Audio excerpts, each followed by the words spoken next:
Well, except for eating dogs and bats and literally everything, there are a lot of cultural similarities between India and China that people don't talk about. So I thought, why not waste my stupid time to make this boring video that no one's gonna watch anyway. Just kidding. So namaste, ni hao, welcome to my channel, like this video and let's dive in. Both cultures consider the rivers to be of great value and refer to them as mothers and goddesses. For example, Indians consider the river Ganga as holy and refer to them as Ma Ganga or Mother Ganga. But at the same time, the Chinese also consider the Yellow River as their mother and refer to them as the cradle of the Chinese civilization.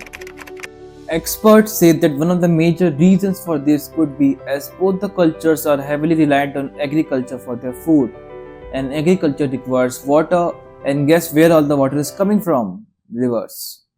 Now we have point number 2, that is male-child obsession, literally.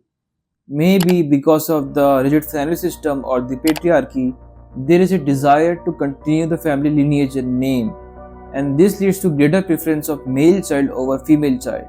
What's even worse is that it has led to female infanticides, yes, killing of female babies, in some parts of both countries, and this has led to skewed gender ratios. Haryana. And this ultimately leads to our third point, that is importance of family. Both the cultures believe in the concept of ancestor worship and also in something called the extended family, which simply means that multiple generations of family members live together under one roof. Also, the most elderly person of a family is considered to be the head of the family and is treated with utmost respect and dignity, unlike in the West where they consider old people as senile. And now our point number 4 is importance of education. So as we all know that India and China produces the highest number of STEM graduates all over the world.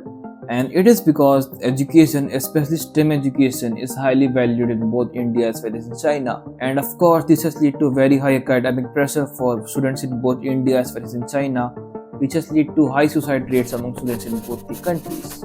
In fact, what's even more interesting is that Indian UPSC and Chinese GACO are said to be one of the most toughest exams to crack in the whole world. Now, point number 5 is traditional medicine. We all know that Indian traditional medicine, also called the Ayurveda, make use of herbs to restore the natural balance within the human body. But do you know that Chinese herbal medicine also uses the same principle, except for the insects part? Now there might be some similarities, but there is yoga and acupuncture which is unique to India and China respectively. And thus we come to our final point, that is point number 6, religion. As we all know that Indian rituals, practices and religion has influence all over Asia and the world, and this can be found in Chinese temples too. For example, when we go to an Indian temple, we pray through gods through incense sticks, we make offerings of fruits and flowers, we sometimes throw coins in well or water bodies, we ring a bell. Well, the thing is, we do the same kind of thing in Chinese temples too.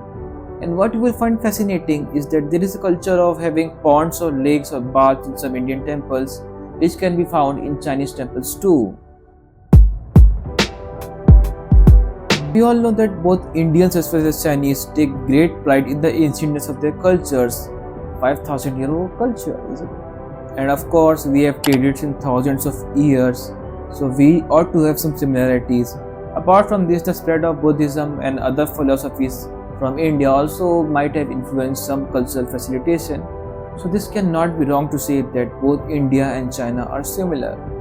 So now I just hope that you like this video, and if you have watched till now, probably subscribe to my channel too.